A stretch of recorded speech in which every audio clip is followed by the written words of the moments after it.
السلام عليكم ورحمة الله وبركاته.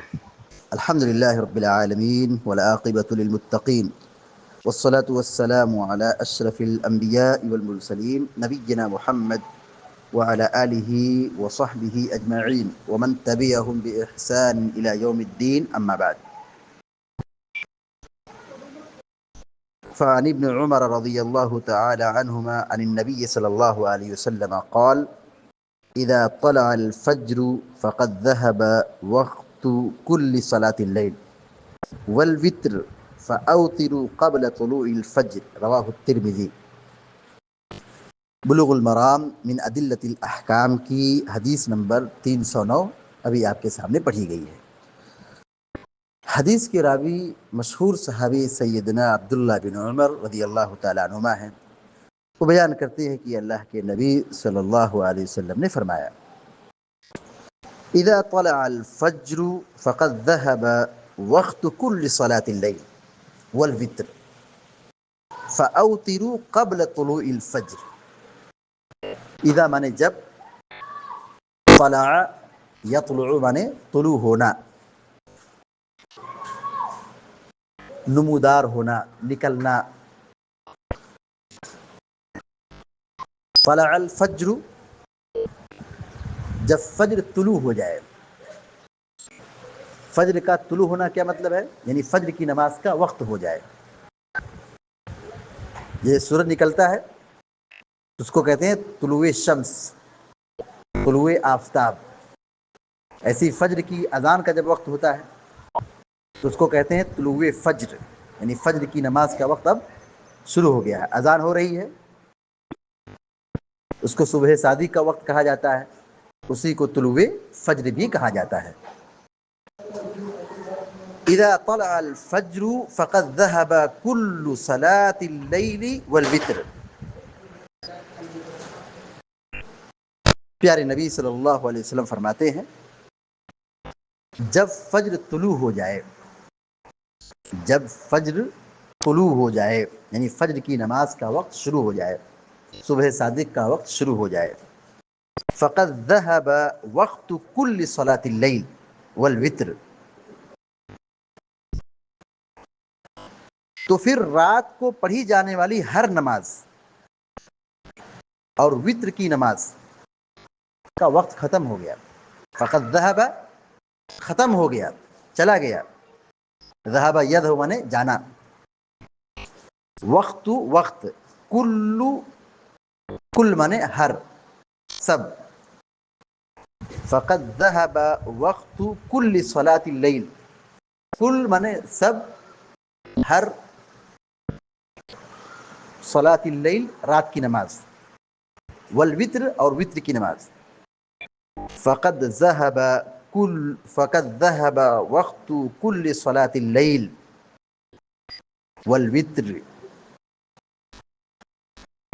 وتر اور رات میں پڑھی جانے والی ہر نماز اس کا وقت ختم ہو چکا ہے۔ اذا طلع الفجر جب فجر طلوع ہو جائے، فقد ذهب وقت كل صلاة اللیل والوتر، تو پھر رات کو پڑھی جانے والی ہر نماز اور وتر کی نماز کا وقت ختم ہو گیا۔ رات کی نماز کا وقت ختم ہو گیا اور وتر کی نماز کا وقت بھی ختم ہو گیا، جبکہ رات کی نماز میں وتر بھی شامل ہے، لیکن یہاں بطور تاکید صراحت کے ساتھ بیان کی جا رہی ہے کہ رات کی جو نماز ہے وہ ختم ہو گئی، اور وتر کی نماز کا جو وقت ہے وہ بھی، اس کا بھی وقت ختم ہو گیا۔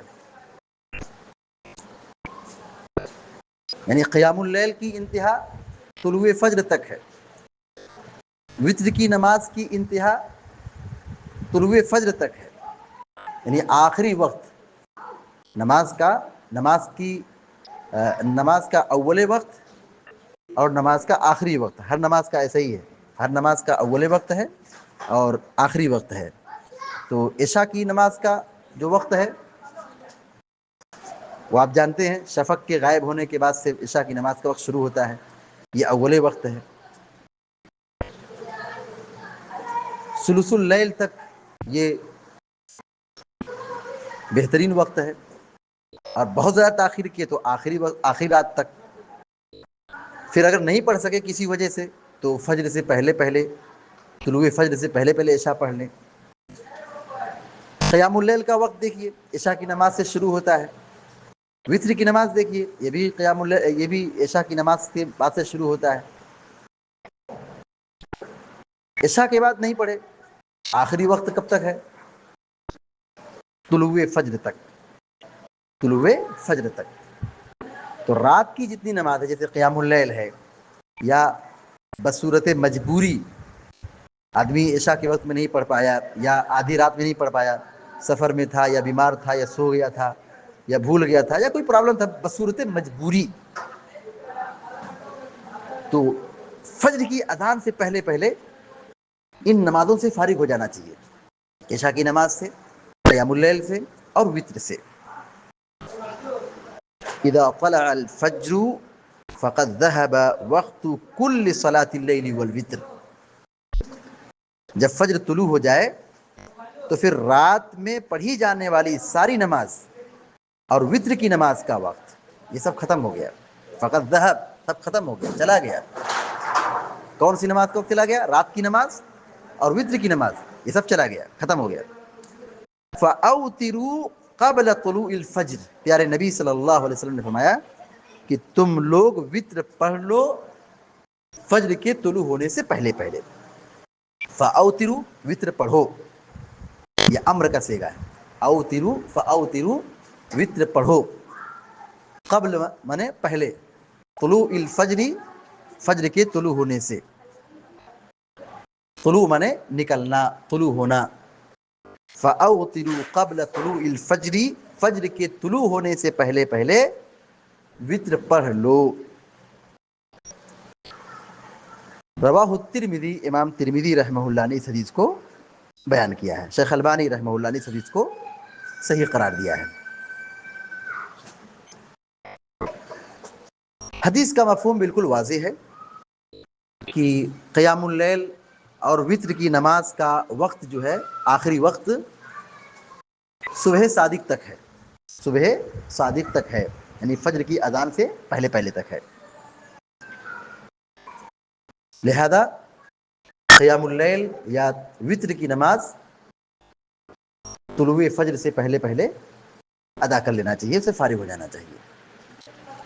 البتہ اگر آدمی ارادہ کیا تھا، نہیں اٹھ سکا اور فجر کی اذان ہو گئی، وطر نہیں پڑھ سکا، تو ایسی صورت میں وہ وطر کی نماز پڑھے گا، وہ قضا کرے گا.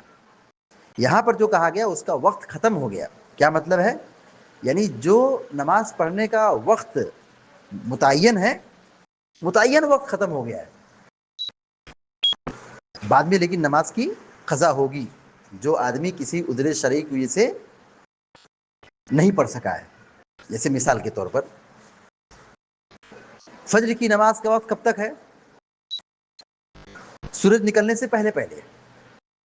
اب سورج نکل گیا، فجر کا وقت ختم ہو گیا، لیکن جو آدمی سو رہا ہے، بیدار نہیں ہو سکا، نماز نہیں پڑھ سکا کسی وجہ سے، کوئی مجبوری تھی، کوئی پرابلم تھا، تو ایسا آدمی جو نماز بھول گیا ہے یا سو گیا ہے، تو جیسے اس کی نیند کھلے گی یا اسے یاد آئے گا وہ نماز پڑھے گا. تو ٹھیک اسی طرح یہاں پر جو حدیث میں کہا گیا اس کا وقت ختم ہو گیا، مطلب یہ ہے کہ جو متعین کردہ وقت ہے وہ وقت ختم ہو چکا ہے. لیکن اگر کسی کی نماز عذر شرعی کی وجہ سے چھوٹی ہے تو بعد میں اس کی بھرپائی کرے گا، قضا کرے گا. اس حدیث سے جو بات معلوم ہوئی، نمبر 1، نماز کے اوقات کے بارے میں جاننا چاہیے. نماز کے اوقات کے بارے میں علم سیکھنا چاہیے، جاننا چاہیے. کس نماز کا وقت کب ہے، کب شروع ہوتا ہے، کب ختم ہوتا ہے، تاکہ عبادت وقت میں ہو اور عبادت کا ثواب اور اس کی فضیلت حاصل ہو اور حق ادا ہو جائے. دوسری بات یہ معلوم ہوئی کہ وطر کی نماز پڑھنی چاہیے. وطر کی نماز پڑھنی چاہیے. تیسری بات یہ معلوم ہوئی کہ وطر کی نماز کا آخری وقت طلوع فجر تک ہے. فجر کے طلوع ہونے سے پہلے پہلے ہے۔ اللہ تعالیٰ سے دعا ہے کہ اللہ تعالیٰ ہم سب کو آپ سب کو علم نافع اور عمل صالح کی توفیق عطا فرمائے، آمین یا رب العالمین۔ وصلی اللہ علی نبینا محمد وسلم تسلیما کثیرا، السلام علیکم و رحمۃ اللہ وبرکاتہ۔